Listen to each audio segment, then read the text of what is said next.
우리 옆에 계신 분들과 인사하실까요? 사랑합니다. 축복합니다. 자, 오늘 이렇게 인사하실까요? 덕분에 감사합니다. 네, 우리는 덕분에 감사한 삶을 살고 있습니다. 설교를 시작하면서 우리 대림절 주간에 예수님이 이 땅에 오신다는 의미를 또 이렇게 풀어내 보고자 합니다. 자, 질문으로 한번 말씀을 시작해 볼까요? 여러분, 물이 넘쳐나 가지고요, 홍수가 난 그곳에 정말 필요한 것은 무엇일까요? 물이죠. 무슨 물? 특히 마실 물이 필요합니다. 홍수가 나 그렇게 물이 많은데 마실 물이 거기에 없죠. 사랑이 넘쳐나야 할 교회에 가장 부족한 것이 있다면 무엇일까요? 사랑이죠. 사랑이 넘쳐나야 할 교회. 역사상 기독교 인구가 가장 많은 때는 언제입니까? 지금이죠. 엄격하게 말하면 코로나 이전이라고도 말할 수 있지만 좀 거품이 빠진 지금이라 할지라도 지금이 아마 역사상 기독교 인구가 가장 많은 때일 것입니다. 그런데 여러분, 역사상 기독교인들이 가장 욕을 많이 먹고 있는 때는 언제입니까? 아이러니하게도 지금인 것 같습니다. 여러분, 역사상 가장 말씀이 풍성한 때는 언제입니까? 지금이죠. TV만 틀면, 라디오만 켜면, 인터넷만 접속하면 기래상 같은 목사님들의 설교를 얼마나 여러분 많이 들으실 수 있습니까? 아마 성도님들 중에도 주중에 다른 교회 목사님들의 설교 말씀을 듣는 분이 이 자리에 많이 계실 것입니다. 특히 특정한 목사님의 말씀은 또 사모하는 마음으로 많이 듣는 분들도 계실 거예요. 아마도 내가 원하기만 하면 수십 편의 말씀을 들을 수 있는 참 좋은 여건임에도 불구하고 성도님들의 마음 속에는 갈급하다, 또 메마르다라고 하는 마음들이 있는 게 무슨 이유일까요? 여러분, 도대체 왜 이런 현상이 나타나고 있습니까? 기독교인이 기독교인답고 교회가 교회다우려면 어떻게 해야 할까요? 저는 오늘 그 답을 말씀에서 찾아보고자 합니다. 사랑이 넘치는 교회, 칭찬받는 교인이 많은 그런 교회, 늘 풍성함이 있는 그런 교회가 되는 비결이 오늘 본문에 담겨져 있습니다. 오늘 본문은요, 아주 간단한 비유가 담겨진 말씀입니다. 강도를 만나서 가지고 있는 걸 다 빼앗기고 심지어는 두들겨 맞아가지고 길거리에 쓰러져 있는 그 어떤 사람을 사마리아인이 구해 주었다. 여러분, 단순한 내용 아닙니까? 단순한 비유가 나오는 그런 본문입니다. 그런데 오늘 본문을 보고 저는 한 주간 동안 말씀을 준비하면서 이런 질문을 던지게 되었습니다. 예수님은 왜 이 비유 속에 굳이, 한번 따라해 볼까요? 굳이, 좀 더 우리 리얼하게, 왜 굳이 예수님께서 이 단순한 비유 속에 대제사장과 레위인을 거기에 등장시키셨느냐 하는 질문입니다. 그냥 사마리아인이 강도 만난 사람을 구해주었다고만 이야기해도 될 텐데 왜 예수님은 굳이 제사장과 레위인들을 등장시켰을까? 이 질문을 가지고 본문을 묵상하다 보니까요, 제사장과 레위인의 공통점을 발견하게 되었습니다.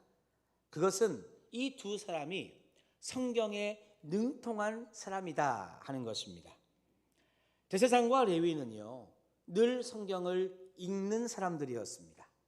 그리고 묵상해서 그 성경의 말씀을 선포하고 가르치는 그런 사람들이었습니다.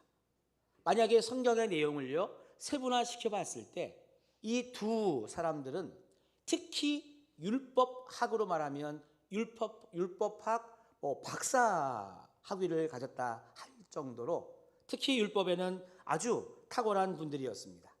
그래서 제사장, 레위인 하면 율법의 핵심을 잘 알고 있는 사람들이었어요. 자, 돌발 질문입니다. 여러분, 율법의 핵심이 무엇입니까? 율법의 핵심. 그렇죠. 한 단어로 말하면 사랑. 그 사랑을 조금만 풀어보면, 눈빛으로 그렇게 말씀하셨는데 소리는 안 들립니다. 하나님 사랑, 이웃 사랑입니다. 맞아요. 하나님 사랑과 이웃 사랑에 대하여 그렇게 설교하고 가르쳤던 사람이 제사장과 레위인이라고 하는 것입니다. 그런데 여기에 비해서 사마리아인들은 당시 유대인들한테 사람 취급을 받지 못하는 그런 사람들이었습니다.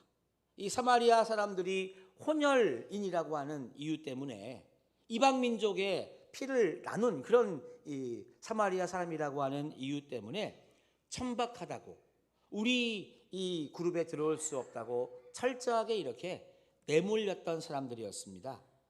그런데 지금 예수님은 의도적으로, 그러니까 일부러 사마리아 사람과 제사장, 레위인 이 그룹을 예수님은 비교하고 있다는 것이죠.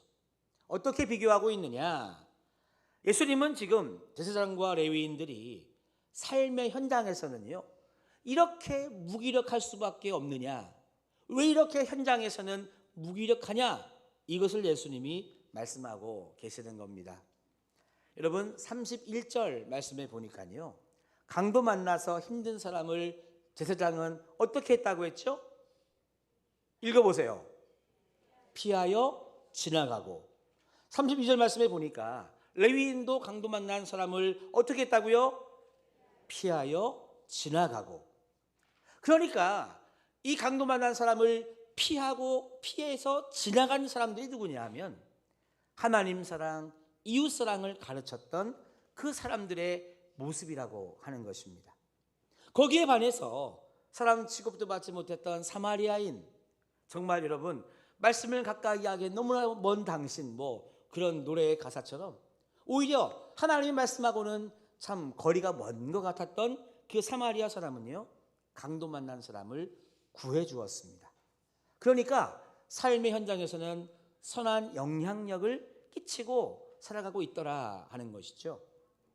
예수님은 이 비유를 통해서 우리들에게 무엇을 말씀하고자 하셨을까요? 이 비유가 주는 메시지는 분명합니다. 사랑은 머리로 하는 게 아니라고 하는 것이죠. 한번 저를 따라 합시다. 사랑은 실천하는 것이다. 한 번 더. 사랑은 실천하는 것이다. 맞습니다. 여러분, 사랑은요, 실천하는 것입니다. 그래서 사랑은 명사가 아니라 동사다라고 하는 말을 쓰는 것이죠. 당시 종교 지도자들은 사랑을 명사로 취급했던 가장 대표적인 그런 사람들이었습니다. 사랑을 명사로 취급했다는 말이 무슨 말이냐? 그러니까 이네들은요, 사랑에 대해서 연구했어요. 히브리어로 사랑은 뭐고 헬라어로 사랑은 뭔데, 그래서 사랑의 의미는 무엇이고, 이들은 사랑을 연구했습니다. 또 사랑에 대해서 묵상했네요. 사랑이 얼마나 크고 놀라운지 위대한지 묵상했습니다. 그 다음에 사랑에 대해서 분석했습니다. 하나님 사랑, 친구 간의 사랑, 연인 간의 사랑, 분석을 했어요.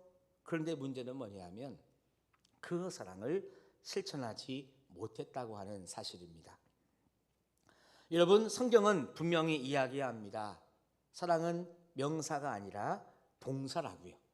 그러니까 사랑이 무엇냐 하고 여러분 연구하고 토론하는 담론이 아니라 성경이 말하는 사랑은 동사라고 하는 사실입니다. 사랑은 실천해야 되는 것이고 살아내어야 되는 그것이 바로 사랑이라고 하는 것이죠. 그래서 사랑은 동사입니다. 그런데 여러분, 우리 모두의 신앙생활의 결정적인 문제, 허점, 2%가 부족한 그 모습이 바로 여러분 이런 모습이 아닐까. 서론에 했던 질문을 한번 제가 다시 드려보겠습니다. 사랑이 넘쳐나야 할 교회에 정말 부족한 것이 무엇이라고요? 사랑. 역사상 기독교 인구가 가장 많은 때가 언제라고요? 지금. 그런데 역사상 기독교인들이 가장 많이 욕을 먹고 있는 때가 언제라고요? 지금. 역사상 가장 말씀이 풍성한 때가 언제라고요? 지금. TV만 켜면, 라디오만 켜면, 인터넷만 접속하면, 책만 펴면 말씀이 넘쳐나는데, 그렇게 여러분 수십 편의 설교를 듣고 보고 읽음에도 불구하고 여러분 왜 갈급하다, 왜 목마르다는 이야기가 나오는 겁니까? 왜? 대체 무슨 이유 때문에 그런 거죠? 이 모든 질문의 이유는요, 말씀을 삶으로 실천하지 못하기 때문입니다. 사랑과 은혜가 넘쳐나야 할 교회에 하나님이 안 계셔가지고 여러분 사랑과 은혜가 부족한 겁니까? 하나님이 문제인 겁니까? 칭찬받아야 할 교회에 기독교 인구가 적어서 교인이 없어서 여러분 교회가 욕을 먹고 있는 겁니까? 풍성하고 충만해야 될 교회가 말씀이 없어서 여러분 이 목이 마른 거냐 하는 것입니다. 아니죠.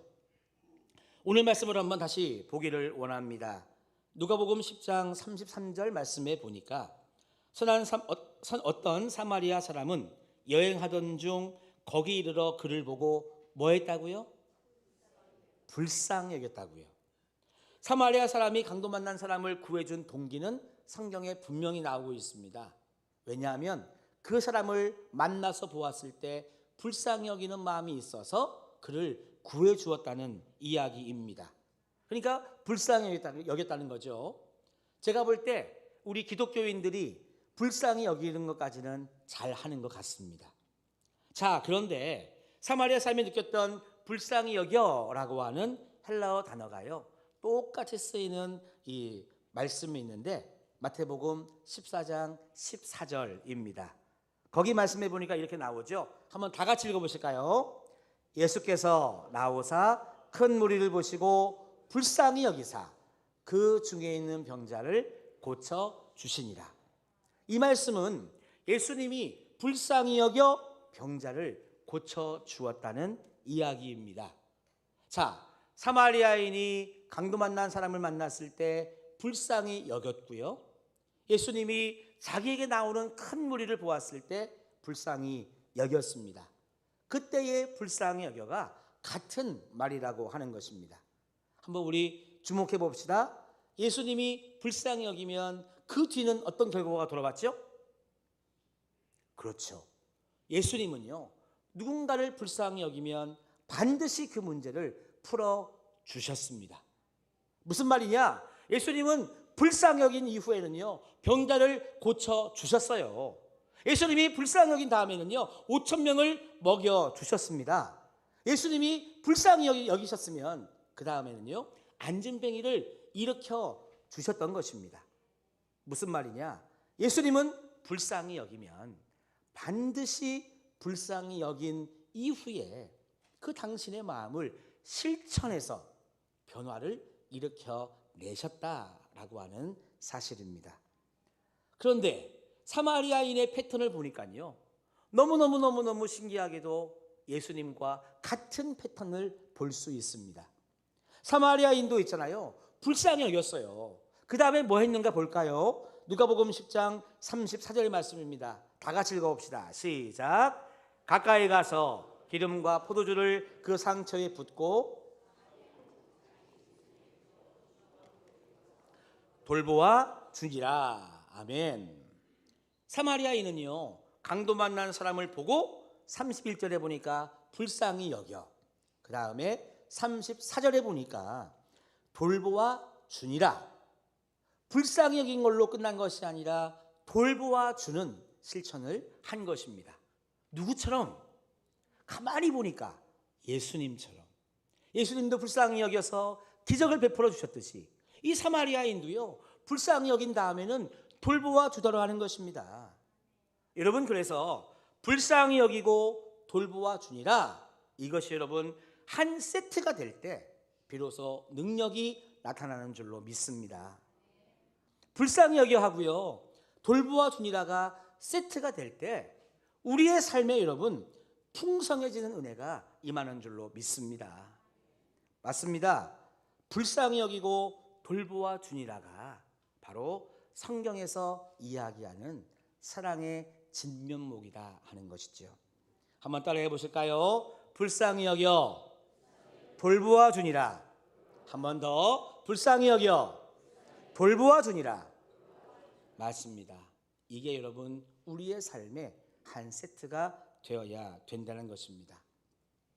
제가 언젠가 인터넷에서 재미있는 만화 하나를 본 기억이 났습니다.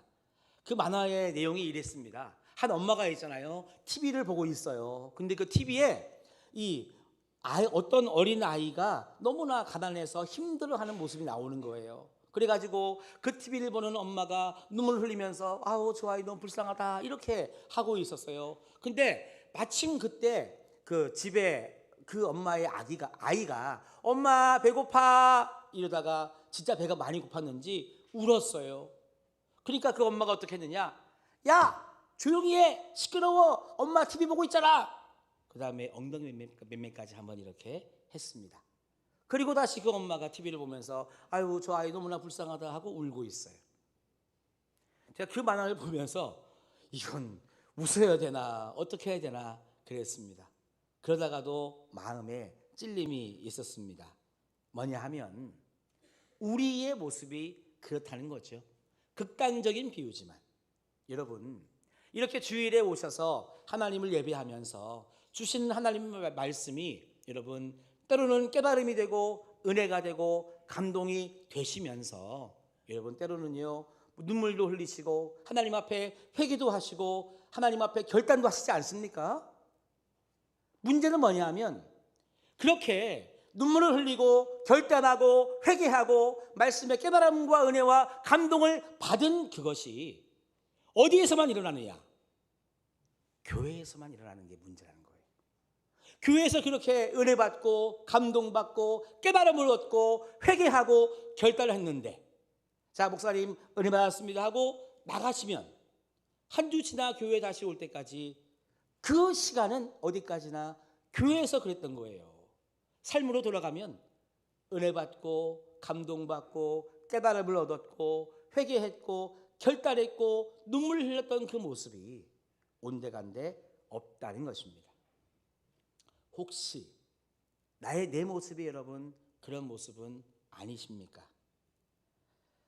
예수님은요 강도 만난 비유를 이렇게 말씀하시고서 본인이 그런 삶을 사셨습니다.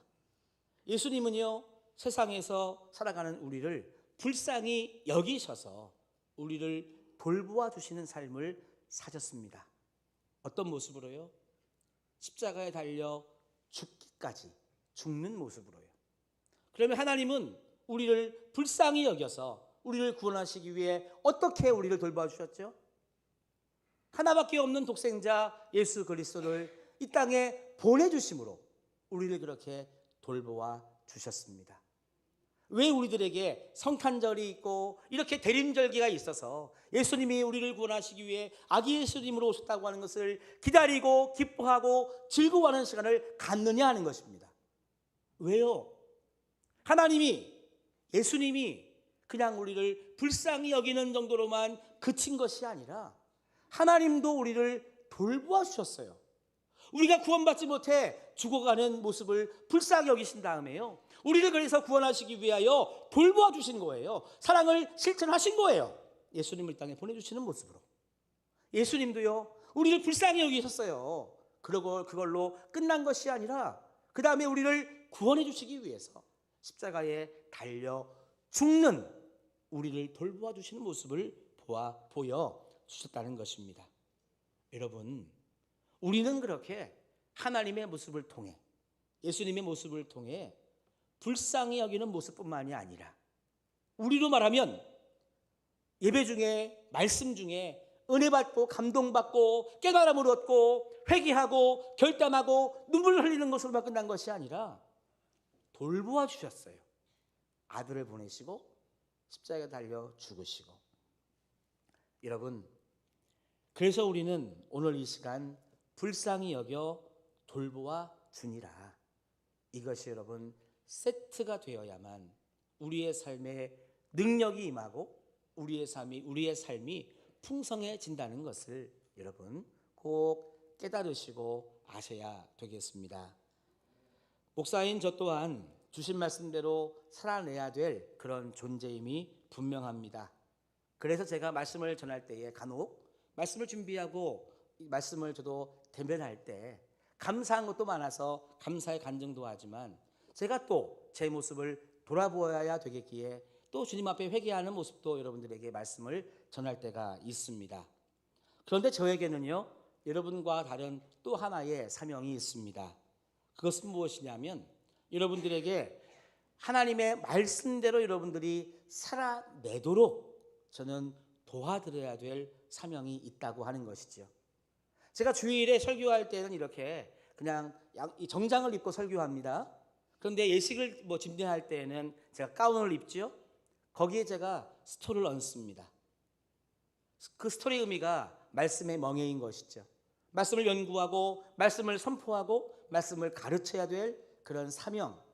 그런데 그게 다가 아니라 그렇게 말씀을 연구해서 말씀을 선포하고 말씀을 가르치는 걸로만 끝나는 것이 아니라 여러분들이 그렇게 말씀대로 사시도록 살아낼 수 있도록 도와드리는 게 저의 사명인 것이죠. 그래서 여러분 제가 성도님들께 드릴 수 있는 최고의 선물은요, 여러분들을 그렇게 말씀대로 살아낼 수 있도록 돕는 것이 제가 여러분들에게 드릴 수 있는 최고의 선물이라고 믿습니다. 제가 가끔씩은요, 우리 청년들이나 성도님들 만나고 뭔가 교제하고 할 때 제가 한 번씩 커피 한 잔 사드리는 경우가 있어요. 그럼 되게 좋아하시대. 엄마 목사님이 다 이렇게 커피를 사주시냐고. 그런 목사님 잘 못 만나봤다고. 되게 좋아요. 근데 여러분 저에게 커피 한 잔 이렇게 대접받는 게 여러분들이 큰 선물을 받아 누리는 게 아니십니다. 그것은 작은 선물이고요.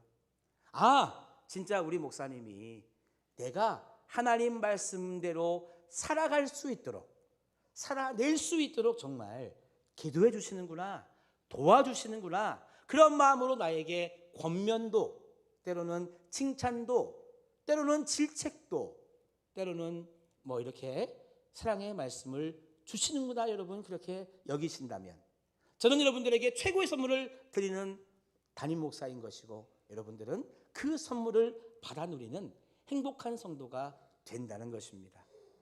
여러분 저는 꿈을 꿉니다. 우리 흥해제일교회가 118년의 역사를 가지고 있는데요, 역사상 가장 사랑과 은혜가 충만한 교회가 지금 앞으로 이루어질 줄로 믿습니다. 우리 교회의 이 긴 역사 속에 역사상 가장 지역사회의 본이 되는 우리 흥해제일교회로 지금부터 앞으로 서게 될 줄로 믿습니다. 그래요 여러분, 역사상 가장 행복한 교인들이 많고 행복한 가정이 많은 우리 흥해제일교회로 지나온 118년도 물론이지만 지금부터 앞으로 그런 교회가 될 줄로 믿습니다. 저는 그런 믿음 속에 꿈을 꾸면서 하나님께 기도하고 있습니다.